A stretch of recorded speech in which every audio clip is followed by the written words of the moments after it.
Moving on to the Times, and what's racist today? Today, Belgian number plates are racist, Lewis. Well, this is something that's very close to British people's hearts, because you see everything in a number plate. And it says that this is an article in the Times that says Nazi number plates slip under the radar on Belgian roads, and that they're noticing that the Nazis are putting in symbols of the Nazism things that people aren't noticing. Yeah. Right? But what is the point of that?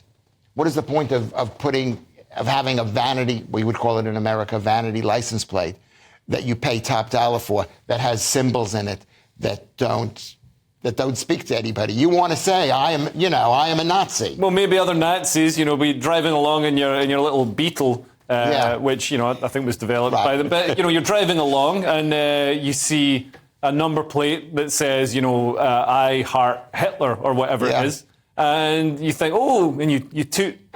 Yeah, you let them out. Yeah. I mean, we're seeing some of these things. I mean, this does look like it is actual codified Nazi symbology. So they've got HH88. So the HH is Heil Hitler, and 88 is I think H is the 8th letter in the alphabet or something. Right. Or something this like is that. The problem with Dan Brown, isn't it? We're all getting a bit too obsessed with symbols. But no, you're right. They do look like they're really saying that message, and they should have been caught. Just have one session where you sit down and go through all the different possible ones and think, what should we ban?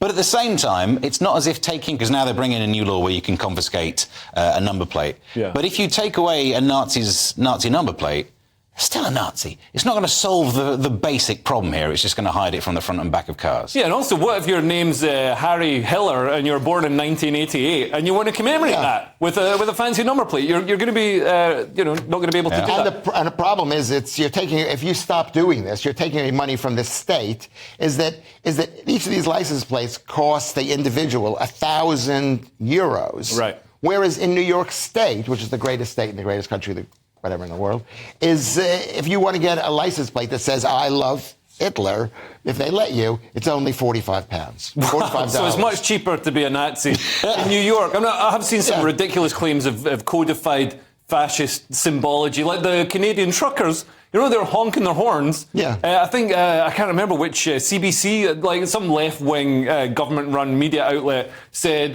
this is codified. They're honking their horns because that says HH, which stands for Heil Hitler, which is obviously an absolute nonsense. They're just honking their horns because it's fun.